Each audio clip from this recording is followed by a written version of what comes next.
अच्छा यार, मैं क्या सोच रहा था कि आज का जो बदलता युग है, जो हमारे जिस भीड़ में हम चल रहे हैं, जिस रेस में चल रहे हैं, पैसा कमाने की रेस, और ये हम सब करते क्यों हैं? अपने जीवन में शायद सुख और शांति के लिए। लेकिन जैसे जैसे जो मैंने महसूस किया कि जैसे जैसे हम आगे बढ़ते जा रहे हैं, अपने आप को इसमें और घुसाते जा रहे हैं, वैसे ही ना तो सुख मिल रही है ना शांति मिल रही है। तो इसका मतलब क्या है? कैसे आखिर इस सुख और शांति का मार्ग क्या है?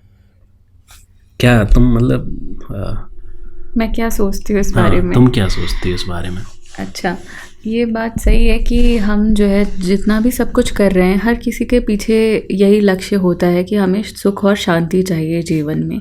सुख चाहिए ताकि हम अपना जीवन अच्छे से निर्वाह कर सकें, और शांति चाहिए ताकि हम पीसफुली उस चीज़ को जी सकें। तो ये बात तो है, पर दोनों का कंबाइंडली मिलना और बेसिकली इसका मतलब समझना कि सुख और शांति है क्या और इनमें क्या रिश्ता है, तो उस चीज़ के लिए मुझे बुद्ध जी की एक कहानी याद आ रही है। तुम सुनना चाहोगे? हाँ बिल्कुल, सुनाओ ना। अच्छा तो सुनो, 2500 साल पहले की घटना है। बुद्ध जी एक गांव में ठहरे हुए थे। एक व्यक्ति उनके पास आया और बोला, भंते, तुम 30 साल से लोगों को शांति, सत्य और मोक्ष की बात समझा रहे हो, लेकिन कितने लोग हैं जिन्हें मोक्ष प्राप्त हो गया? बुद्ध उसकी बात सुनकर बोले, तुम आकर मिलो, तब तुम्हारी बात का जवाब दूंगा, लेकिन एक काम करना। व्यक्ति ने पूछा, क्या? बुद्ध ने कहा, सारे गांव का चक्कर लगाकर लोगों से लिखवा लाना कि कौन कौन शांति चाहते हैं, कौन सत्य और कौन मोक्ष। फिर? आपने यह अच्छा कहा भंते। वह आदमी चकित होकर उनसे बोला, कौन ऐसा भागा होगा जो इन चीज़ों को नहीं चाहेगा? बात सही है ना? कौन ऐसा होगा जो ये सोचेगा कि मुझे नहीं चाहिए सब? सही बात है ना?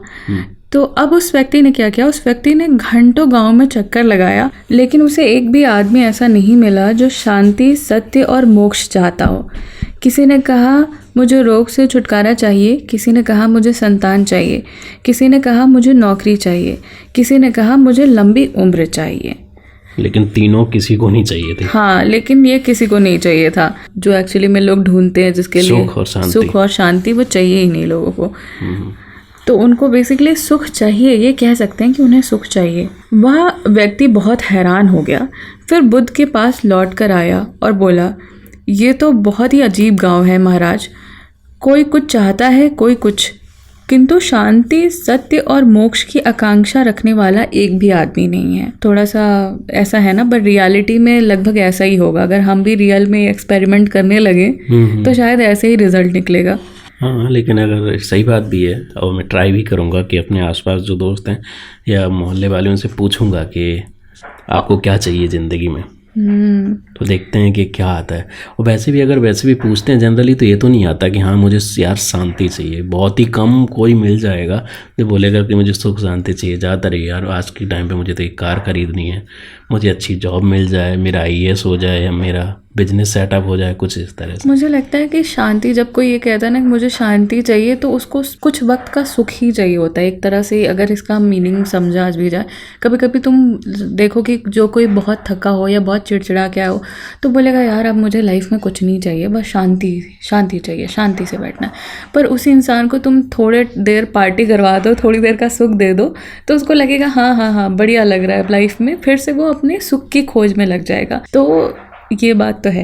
अब तुमको नहीं जानना कि फिर बुद्ध जी ने इस बात पे क्या कहा। सॉरी हम लोग भटक गए टॉपिक से। तो बुद्ध जी ने इसमें कहा, इसमें अजीब क्या है? हम में से ज़्यादातर लोग सुख चाहते हैं, शांति नहीं, और सुख पाने के लिए शांति के उल्टे रास्ते पे चलना पड़ता है। सुख मार्ग शांति का मार्ग नहीं है। क्या सुख मार्ग शांति का मार्ग नहीं है। अच्छा, ये थोड़ा सा मतलब नहीं समझ में आया, थोड़ा और डिटेल में। मुझे ऐसा लग रहा है कि जो हम सुख के पीछे भागते रहते हैं, तो हमें उसमें जो इनर पीस होती है, जो बेसिकली इनर पीस होती है, वो नहीं मिलती है।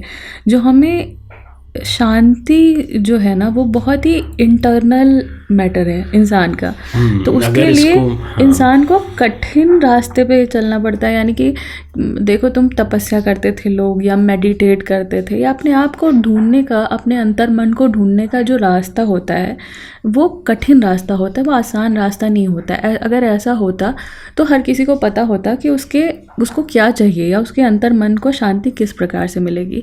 लेकिन सुख को कहीं ना कहीं पाना आसान है, लेकिन शांति को पाना कठिन है।